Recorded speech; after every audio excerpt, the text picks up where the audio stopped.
guys, welcome to the channel. Today I'm going to review for you the Grand Wailea Resort in Maui, Hawaii. This is a Waldorf Astoria property. It's definitely a luxury property, but it's something that the family would definitely enjoy, especially with the beaches and the pools there. It's obviously, like I mentioned, it's a very expensive place, but if you're a HHonors member and you can accumulate enough points, you could definitely get some outsized value by using your points at this property, especially if you can utilize the fifth night free, redeeming the points there. So what I'm going to do for you in this video is I'm going to show you the resort grounds, I'll show you the rooms, I'll also show you the pool, which is the most important part of the property, the beaches, as well as the kids club too. So I'll go ahead and show you that if you're curious as to see what's included in there and what it looks like. And then I'll go ahead and show you some video of the luau too. So go ahead and hit the subscribe button and let's go take a look. On our way to Hawaii, we connected to Chicago Airport, and every time I'm here I always think of that Puff Daddy video, I'll Be Missing You, where he's doing the same thing on that walking escalator filming this music video. I always feel like him every time I'm on this escalator here. Anyway, we connected through Chicago and we flew United Airlines nonstop to Maui. And we arrived there obviously tired.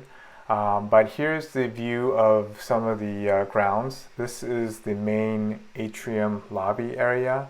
As you can see, everything is outdoors. It's really nice. You can feel the ocean breeze as the ocean is adjacent to the property. If you just look at all the details in the artwork, it's just amazing just how nice this property actually is. And you obviously have a lot of chairs here. You can just hang out in the evening. Every evening they actually have live music. There just happened to be a performer while we were there. There's a lady dancing there, as well as a gentleman singing and playing the ukulele too. And unfortunately, I don't have too much footage of the whole property because obviously it's so large, but this is kind of the main area that you see in the pictures. You're just looking at it backwards, where there's a fountain and all the palm trees. As you walk north here, you can see the chapel, the wedding chapel on the left. We did get a chance to go inside. I don't have any video footage of it, but it was relatively small from what I remember. There's probably about 5 or 6 pews on each side, or 5 or 6 deep.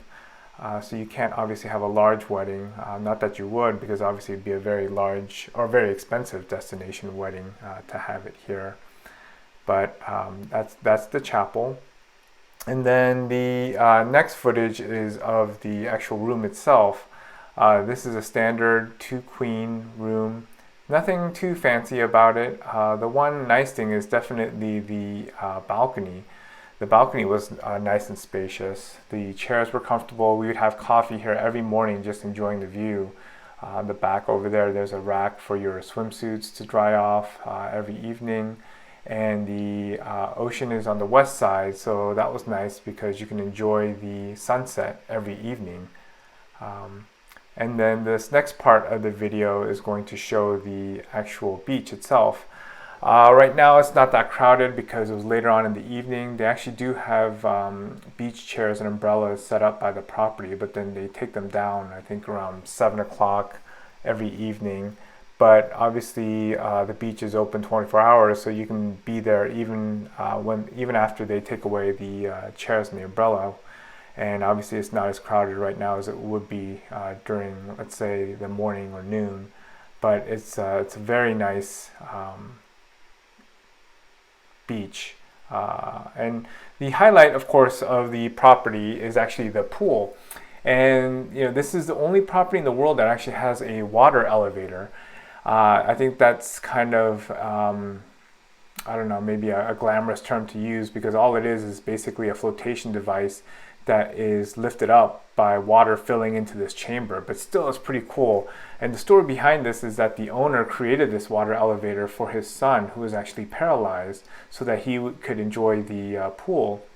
And again, the cool thing is once you get out of the water elevator, you basically go down all these slides into these other little tiny wading pools. And then at the very end, it dumps you out into a lazy river. So that was the first slide right there that you come down on after coming out of the elevator. You'll see my son here coming down. So that's slide number 1, which leads you into this little waiting area. And then this is slide number 2. As you can see, these slides are not obviously that big. They're pretty chill. The one thing I will say though is that some of the areas of the pool are pretty deep. From what I recall, I think the shallowest part is probably 3 or 4 feet deep. So if you have little ones, you do have to kind of keep an eye on them. And the third slide actually dumps you out into a pretty deep part of the pool, which is about maybe 5 feet deep. And there's rope over there that you have to hold on to because the currents are actually pretty strong. And then at the end is the slide 4. It's pretty cool because you can kind of go down with another person if you want. And the last slide, it actually dumps you out into the lazy river. And all along the way, there's all these little tiny caves that have hot tubs in them. There's also a swim up bar too.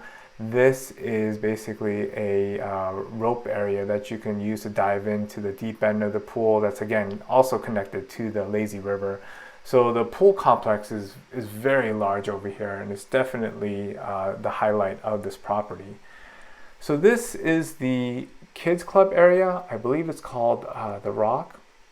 So outside they have a lot of activities you can do, like cornhole, checkers, and another cool thing is that they actually have a movie theater in this place. Now when we went, there really weren't too many people here, and one of the drawbacks of this place is that they close pretty early. They close, when we were there, they close at 4 p.m. every day. So that doesn't really help if you wanted to have, let's say, a date night and have the kids hang out here because they close at 4 o'clock. So anyway, here's the movie theater. Looks like the movie was just ending when we were there.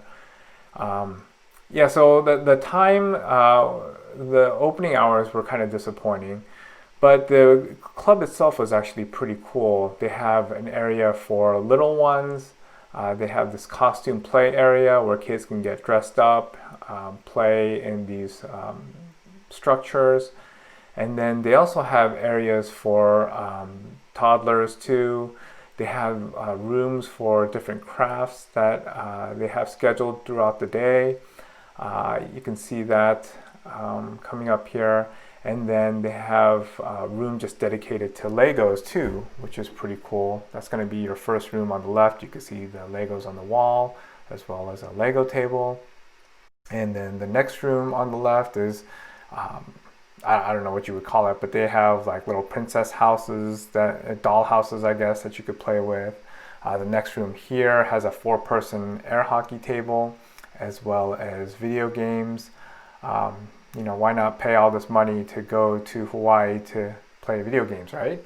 So this room has pool table as well as a little snack area so you can eat. And one of the things that I will mention is, at least when we went in July of 2019, Diamond members did not get the full breakfast. They got the continental breakfast at the restaurant, which is basically some fruit as well as maybe a piece or two of a muffin. You could pay to upgrade though. To the full breakfast buffet, and I don't recall exactly how much that was.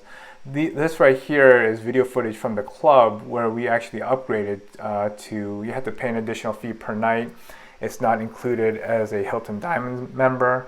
Unfortunately, Hilton Diamond members don't get upgraded to the Napua Terrace. So here we are at the Luau. This was the kids kind of trying out the ukulele. This is my daughter here getting a lei on her head. Unfortunately, this is extra too. It's not included in the price of the luau, and the luau itself is obviously very expensive.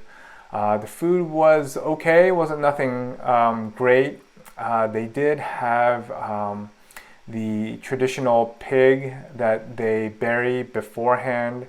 They cook it in the ground, and then they do have kind of like this ceremony where they unearth it and then take it away to basically create the pork.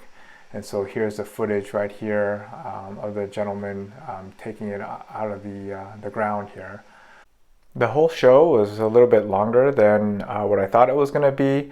They did have the traditional fire dancer, as you can see here, and then they have kind of a history of the Hawaiian culture shown in dancing form. So that was pretty interesting too.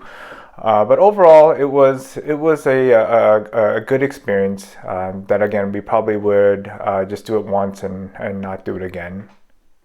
Anyway, thank you guys again for watching. If you enjoyed it, please hit the like button as well as the subscribe button. Thanks, and I'll see you soon.